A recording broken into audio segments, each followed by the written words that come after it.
Bon, salut à tous, nouvelle semaine, nouvelle vidéo. Donc cette semaine dans la vidéo, pas mal de choses au programme. Donc on va, en fait je vais vous montrer le déchômage qui avait eu lieu dans des conditions pour la plupart extrêmes. Vous allez voir ça avec énormément de poussière, du sec, du chaud, du froid. Bref, je vais vous expliquer tout ça. Ensuite on va mettre du fumier pour essayer de semer des prairies. Et ensuite on va commencer le labour. Donc voilà un petit programme aux petits oignons. Et de plus un point en bergerie sur tout ce qui est agnelage pour vous montrer un peu à quoi il ressemble et les problèmes qu'il peut y avoir en ce moment. Donc allez, on perd pas plus de temps, on s'y colle.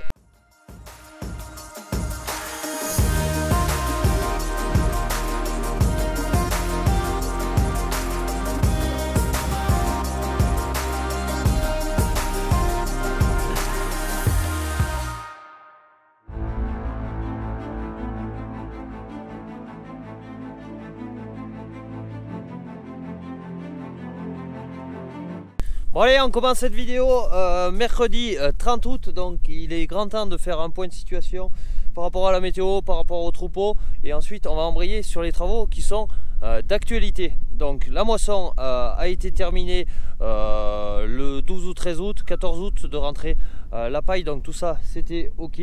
À la suite de ça, on s'est tapé une grosse canicule qui a duré 10 jours, j'ai envie de dire. Grosso modo du 9 août jusqu'au 26 août, on a eu des températures vraiment chaudes et vraiment séchantes, donc ça nous a desséché complètement le pays. Donc on a pu passer de plusieurs extrêmes cette année. Il faut savoir que jusqu'au 5-6 mai on était très sec. Ensuite grosse période de pluie jusqu'au 10 juin de mémoire. Ensuite on avait eu quelques orages, j'ai envie de dire, juste après les foins, et on avait un pays qui était vraiment vert. Derrière les foins ça repartait, c'était vraiment joli et tout, mais ça s'est compliqué après autour du 10-15 juillet, où là on est repassé sur un temps sec.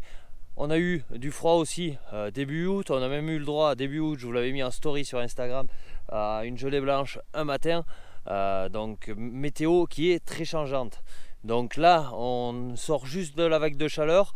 Suite à la vague de chaleur, on a eu la chance d'avoir 35 mm d'orage, ce qui va permettre de décoincer un peu certains travaux au niveau de dehors. Il faut savoir qu'une fois qu'on a moissonné, il commence à être l'heure de semer des prairies chez nous en montagne, histoire d'essayer de les réussir côté implantation. Bon, jusqu'à dimanche dernier, vous m'auriez dit semer des prairies, il en était hors de question tellement que c'était sec. Donc suite à la moisson et juste avant qu'ils annoncent les orages, j'en ai profité pour aller déchaumer les parcelles. Donc je vais vous mettre quelques rushs de drone.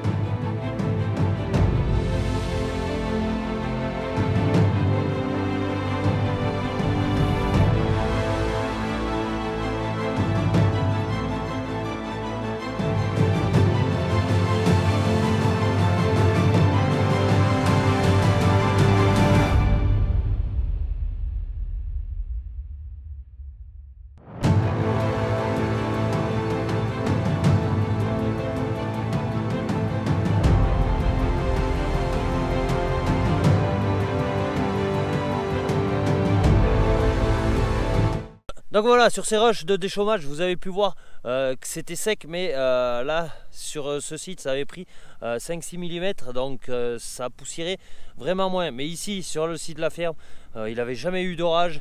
Je vais vous mettre une ou deux rushs que j'ai fait, que j'ai pu déchaumer à la parcelle qui est juste là-haut derrière. Croyez-moi, on se croyait dans le Sahara, du terrain vraiment sec, trop sec, et ça usait au niveau du déchômeur.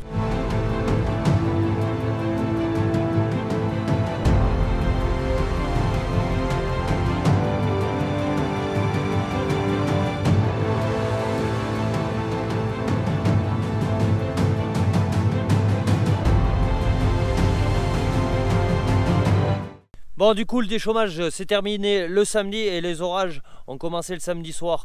C'est d'ailleurs l'intro et la fin que j'avais enregistré le samedi soir, où il était en train de faire d'orage. Donc là il a fait 30 mm, le lendemain il a fait 5 mm sur la journée.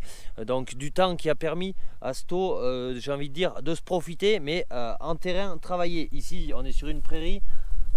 Bon, là il y a l'humidité juste en surface, mais pour descendre aux racines, il faudra vraiment beaucoup plus d'eau pour arriver à faire repartir toute cette végétation. Parce qu'il faut savoir qu'au niveau des prairies temporaires, elles ont grillé sur pied dû à cette sécheresse. Bon, ici ça avait tellement grillé que les quelques repousses de raigra qu'il y avait, j'ai fait passer les brebis histoire qu'elles le mettent à niveau. Bon, c'est pas la meilleure prairie de la ferme, on y reviendra sur celle-là. Donc cette vague de chaleur m'a vraiment compliqué le travail pour tout ce qui est faire pâturer les bêtes dehors. Donc aujourd'hui, celles qui dorment dehors, elles ont encore un petit peu d'herbe, même si ça va tourner vite. Les parcelles où on avait fait du foin, et bien, le peu de repousse qu'il y a eu, et ça a été grillé. Il n'y a même aujourd'hui plus rien pour celles-là qui n'ont pas trop de fond. Donc là, ce qu'on a envie maintenant cet automne, c'est du temps humide et de la douceur aussi pour permettre une pousse d'herbe cet automne pour arriver à faire manger les bêtes, j'ai envie de dire, jusqu'au 15 novembre. Donc ça, aujourd'hui, c'est pas gagné, 30 août. Et pour tout ce qui est mère des agneaux en bergerie, aujourd'hui, j'ai pas prévu de les ressortir, tout simplement parce que les parcelles là autour ont vraiment pris mal dû à cette chaleur et qu'il va falloir vraiment longtemps avant que ça repousse. Donc je pense qu'elles vont sortir, s'il nous fait des conditions poussantes et tout, peut-être vers le 20-25 septembre. Mais ça se pourrait qu'elle reste dedans en bergerie. Comme vous avez pu voir, d'un printemps où on est envahi d'herbe, on se trouve quelques mois après et où il n'y a vraiment plus rien à manger du fait de la météo, que c'est vraiment tout l'une ou tout l'autre. Et cette canicule, elle m'a vraiment compliqué du coup les travaux dehors, il n'y en avait point. Je m'occupais de l'agnelage, donc l'agnelage est aujourd'hui terminé, il reste juste 2 brebis pour faire l'agneau. Les agneaux qui ont vraiment, et les brebis, vraiment souffert du chaud et de la chaleur en bergerie. Le soir, même à 21 h passées, il y avait 30 degrés dans le bâtiment avec les portes ouvertes. Donc croyez-moi, c'était plus qu'un four. Donc les agneaux qui ont souffert du chaud et où ça a été compliqué au niveau de l'agnelage. Et juste après l'orage, on a perdu 30 degrés. Grosso modo, il nous faisait 37-38 et après il nous a fait 7 degrés. Donc gros changement de temps qui m'a foutu une pagaille monstre au niveau des agneaux. Aujourd'hui, il y a un tiers, voire plus, des agneaux qui sont malades. Ils se sont tournés à la diarrhée entre guillemets qu'on appelle jaune. Donc bon, c'est pas sans conséquence, on passe de grands moments en bergerie pour soigner tout ça et les journées, j'ai envie de dire qu'elles sont réduites. N'empêche que dû à la chaleur et dû à la maladie, il y a eu un petit peu de casse sur les agneaux. Bon, il faudra que je refasse le point un peu quand j'aurai mis mon appli à jour. On doit avoisiner sortie d'agnelage à 5% de mortalité. Bon, ce qui commence à faire déjà beaucoup pour moi, pour mon goût. J'aime bien me situer à 3-4% sortie d'agnelage. Au moins toute la partie engraissement, on a, j'ai envie de dire, un petit peu de marge de manœuvre, même si on sait que tous les agneaux sauvés, et bien ma foi, ça fait de l'argent en plus, on va pas se le cacher non plus. Bon voilà, je me devais de vous faire un peu ce point de situation pour remettre tout dans son contexte, parce que les vidéos pendant le mois d'août, elles sont sorties en décalage avec la réalité. Du coup, certains me croyaient en train dans les moissons alors que j'étais plus dans le déchômage ou en train de commencer de m'occuper des prairies. Donc comme vous pouvez voir derrière le cistère, il y a l'épandeur à fumier d'attelé. Hier 29 août, j'ai commencé les épandages de fumier sur les chaumes. Donc j'ai fini de déchaumer il y a 3 jours et là on y est déjà avec un épandeur à fumier. Et on va partir labourer juste derrière dû à ces 35 mm pour essayer de faire des prairies. Donc on va en faire plusieurs types et on va semer beaucoup plus de prairies cette année au mois d'août parce que la sécheresse de l'an dernier plus la canicule qu'on vient de se taper, et bien, il a fallu changer complètement l'assolement parce qu'il y a des prairies qui ont vraiment pris mal et qui ne seront pas productives l'année prochaine. Donc c'est pour ça qu'il y a du boulot aux prairies et c'est pas que des grosses parcelles à semer. Donc vous m'avez compris que dans les petites parcelles on y passe toujours un peu plus de temps. Donc il y a du boulot en perspective, il y a du ramassage de pierres, bref, il y a du travail. Donc là, ce matin, on va finir d'épandre tout ce qui est fumier et ensuite on mettra la charrue en piste, chose qui ne s'est pas faite, et on commencera tout ce qui est labour pour les prairies. Donc voilà pour le programme. Voilà le programme, je vais essayer de vous faire quelques prises de vue de tout ça et vous expliquer un peu ce qui me gêne, pourquoi je mets déjà le fumier, alors que le déchômage a fait qu'un effet sur les 2 que j'avais escompté.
Bon, elle arrive à se coincer celle-là. Allez, épandage de fumier terminé, donc j'en ai profité pour racler la charrue. Bon, je me suis mis dans une parcelle pas très grande pour repeaufiner mes réglages charrue, histoire d'avoir un labour de qualité, labour qui permettra à tout ce qui est chaume et aussi fumier d'être enfoui dans les 15 premiers centimètres du sol. Donc comme vous voyez, il n'y a pas une grosse dérayure, on descend pas bas, le but c'est pas d'aller chercher trop bas parce qu'on va remonter la mauvaise terre et surtout chez nous les pierres. Donc rendu de labour qui va pas trop mal. Bon, on peut faire mieux là. Donc terre qui malgré les 35 mm par endroit est mouillée, mais par endroit aussi elle est encore très sèche. Donc on verra un peu ce que ça va donner.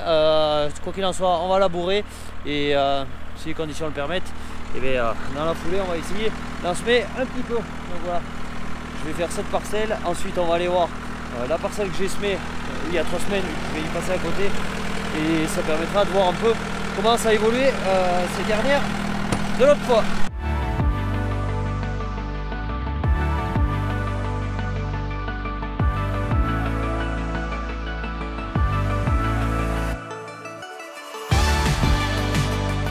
Bon allez, labour a fini pour cette parcelle, ça a permis de faire une mise en jambe. Je pensais pas sortir de gros rochers, pas besoin d'y venir ramasser les pierres. J'en ai sorti de gros qu'il faudra chargeur pour sortir tout ça avant de pouvoir semer.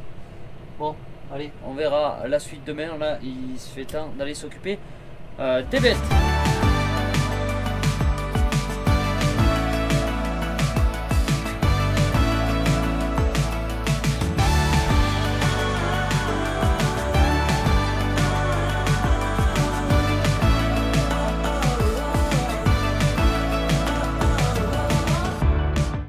Petit arrêt à la parcelle qui était en métail où l'ensilage avait été catastrophique. Je m'enterrais sur toute cette partie là en fauchant où la récolte ça a été un carnage, même que j'y en ai laissé. Donc labour et semis il y a cela 3 semaines, plus de 3 semaines, ça va bientôt faire un mois que c'est semé.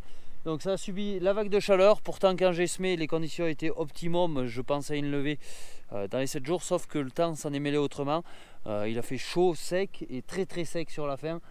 Donc là ça respire un peu plus depuis que ça a pris les 35 mm. Aujourd'hui on a de la terre qui est humide et un petit peu de chaud là-dessus. Normalement ça devrait faire décoller tout ça. Mais on voit qu'il y a une levée qui est très hétérogène. Et ça c'est bien dommage parce qu'à l'endroit où c'est pas encore levé, et ben, t'as coup les mauvaises herbes vont s'y mettre. Après ce que j'y ai semé c'est assez résistant vu que c'est un trèfle gras duré 2-3 ans. Et là ici où c'est toujours humide, et bien on voit que la réussite est tout autre. Donc quand on a de l'eau, quand on a des conditions qui vont bien, et bien ça pousse de manière régulière. Et là où on a de la terre un peu plus sèche, et bien c'est pas du tout le même boulot. Bon, ça n'a pas très joli aspect. Je sais pas si on va arriver à le faire manger aux brebis cet automne ou quoi. C'est pas gagné pour le moment. Bon, les métailles sur la ferme, ils ont toujours assez bien réussi. Il n'y a jamais eu trop de grosses catastrophes. Mis à part une année que je m'étais fait soulever par le gel, des gels que ça avait handicapé la récolte. Mais sinon, la coupe de métailles, il n'y a jamais eu de problème. Par contre, tout ce qui est semis derrière métailles, donc après ensilage, que ce soit semis en juin, juillet, et bien c'est toujours compliqué. On n'arrive jamais à faire des belles récoltes ou de faire réussir des belles implantations. Bon, j'ai essayé pas mal de choses. Aujourd'hui, à l'heure actuelle, vu qu'on a ramassé pas mal de marchandises cette année, eh bien, on va essayer de pas trop refaire de métailles et plus se pencher davantage sur les prairies, type trèfle gras, type multi-espèces, allier et combiner les deux au mieux et bouger un peu plus vite sur certaines rotations. Donc, le but étant de sécuriser le système fourrager au maximum et ramasser assez d'herbe chaque année pour pas être dépendant d'achats extérieurs, et qu'il faut arriver à le capter plutôt pas trop mal. Donc allez, on verra ce que ça donne, mais là d'ici une semaine déjà ça aura changé de gueule. Là, je suis venu le voir dimanche quand ça faisait 3 semaines là, et c'était pas dans cet état, c'était bien pire. Donc il y a de l'espoir quand même. Et quoi qu'il en soit, ce que j'adore, c'est qu'après un semis, la terre aille et que ça se mette à lever le plus rapidement possible et à commencer à grandir. Parce que mieux ça traîne dans la terre, mieux c'est source à de futurs problèmes. Donc voilà tout. Allez, je vois que j'ai ma chienne qui est venu voir ce que je faisais pour aller aux bêtes. Eh oh, oh. Oui, t'es venu voir papa, hein?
Bon allez, alimentation terminée comme vous avez pu voir, j'ai distribué, bon c'est pas du foin ce soir, c'est de la seconde coupe de 2021, il me restait quelques bottes donc elles vont manger tout ça. Le matin j'y donne l'arubanage que j'avais fait juste avant de commencer les foins, en rubanage qui est moyen parce qu'il était vraiment très long et en termes de stade c'était un petit peu passé, c'était de la prairie naturelle. Donc les agneaux, ici on est dans les agneaux, les derniers nés j'ai envie de dire.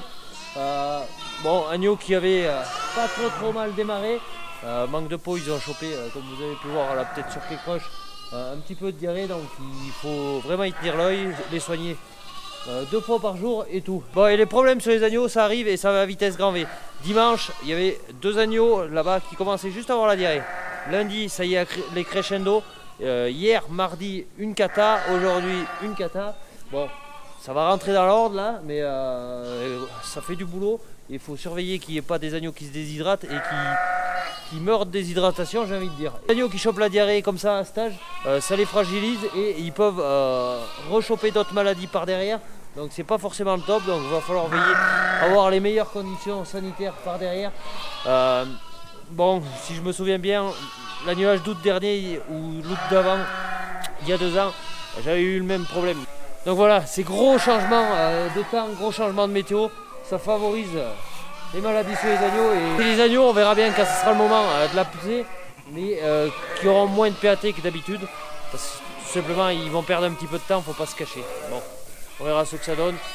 Le but de la manœuvre, c'est qu'il y ait le moins de morts possible et qu'ils gardent la diarrhée le moins longtemps possible, parce que la diarrhée, ça fait comme à nous, si on chope ça, et bien, les peaux du ventre, elles vont se resserrer.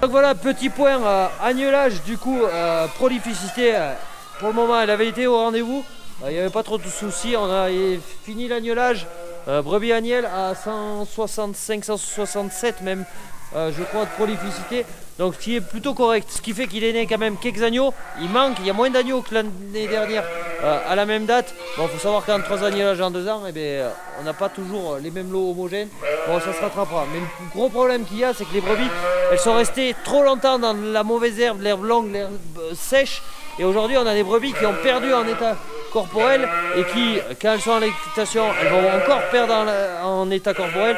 Donc je me dois de très bien soigner les brebis pour qu'elles se maintiennent déjà en état corporel, qu'elles ne fondent pas trop et par la suite qu'elles reprennent du poids. Mais reprendre du poids, il n'y a pas de souci à se faire tant qu'elles auront les agneaux dessous, elles ne vont pas reprendre du poids. Donc là, le but de la manœuvre, c'est que ça mange bien et bon, le plus bon possible, mais ça va être compliqué avec les fourrages qu'on a ramassés cette année, je pense, d'avoir des brebis en état. Et ce qui irait le mieux, ça serait de pouvoir les remettre à l'herbe, mais bon, l'herbe a pas repoussé, donc pour le moment, c'est un bâtiment. Voilà pour ça. Allez, on en reste là pour aujourd'hui. Moi, je vous reprends demain où il y a du pain sur la planche.